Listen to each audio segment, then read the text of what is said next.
untuk pertanyaan mengenai BPR ini sebetulnya mungkin saya agak sedikit panjang, tetapi mungkin sebagai jawaban yang singkatnya, sebenarnya teman-teman sekalian bahwa sebetulnya kalau kita melihat kinerja BPR maupun BPRS ini dari waktu ke waktu itu memang menunjukkan peningkatan yang cukup signifikan ya, hampir dari semua aspek sebetulnya, dari penghimpunan dana, penyaluran kredit dan laba dan lain sebagainya. Dan saya lihat juga rasio-rasio keuangan itu mulai membaik ya dan mendekati kondisi sebelum COVID. Dan ini tanda-tanda bahwa memang BPR ini masih sangat dibutuhkan ya oleh masyarakat kita di berbagai daerah itu. Nah tentu memang dengan keluarnya Undang-Undang P2SK ya, BPR ini diberikan kewenangan yang lebih nih. Ini bisa ikut kepada sistem pembayaran, bisa juga kemudian BPR ini bisa IPO gitu ya di pasar modal. Nah tentu upaya-upaya untuk terus dari waktu ke waktu kita memperkuat BPR dan BPRS ini harus terus dilakukan. Karena sebetulnya nyaris tidak ada perbedaan yang berarti antara bank bank umum biasa dengan BPR ini. Nah sehingga upaya-upaya konsolidasi yang sedang kita lakukan, yang sudah dan sedang kita lakukan ini akan terus menerus kita lakukan, kita terus menerus lanjutkan ya. Dan ini memang konsolidasi ini tidak dilakukan tentu saja dengan menutup-nutupi bank, tidak begitu. Sebenarnya kebanyakan ini akan merupakan suatu konsolidasi ya. Contohnya adalah apabila permodalan BPR belum terpenuhi ya kita akan lakukan juga konsolidasi antar BPR.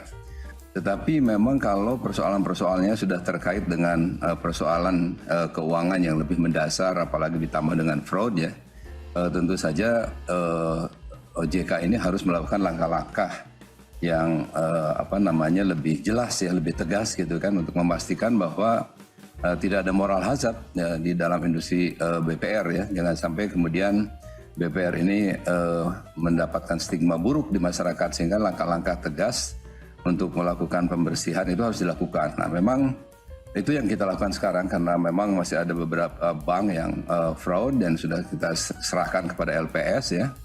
Dan tentu tugas kita memang tugas kita di OJK ini berdasarkan Undang-Undang P2SK adalah melakukan penyehatan seoptimal mungkin dalam kurun waktu yang sangat terbatas. Ini cuma 1 tahun nih kurun waktunya.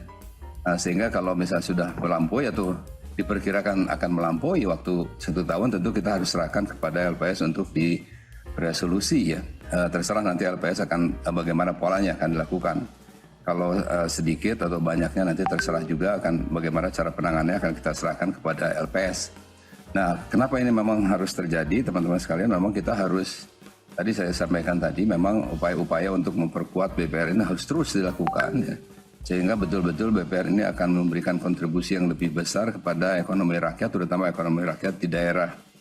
Nah, kita juga sudah memiliki sebetulnya yang namanya roadmap pengembangan BPR dan BPRS ini, dan saya kira itu dalam konteks itu kita ada beberapa yang harus kita lakukan ya. Antara lain adalah akselerasi konsolidasi tadi, terus memperkuat permodalan, kemudian juga transformasi digital. Nah ini juga penting sekali ya, transformasi digital ini, karena kalau tidak ya tidak melakukan perbaikan itu akan jadi masalah gitu. Demikian juga masalah SDM dan lain sebagainya yang bisa dikatakan BPR ini masih harus terus dilanjutkan penguatannya gitu. Jadi secara intinya adalah demikian. Jadi ada upaya, banyak sekali upayanya. Sebetulnya nanti juga tadi juga juga Pak Waka sudah menyebut sedikit mengenai masalah rencana kita memperbaiki tata kelola BPR dan lain sebagainya. Ini tentu paralel saja dengan Bank Umum juga yang sudah kita keluarkan lebih duluan yang terkait POJK tata kelola Bank Umum ya. Dan ini BPR adalah merupakan kelanjutannya yang tentu kita ingin pastikan nanti bahwa BPR ini betul-betul akan merupakan lembaga yang betul-betul kredibel ya, akan lembaga yang betul-betul memberikan kontribusi yang tinggi kepada masyarakat kita.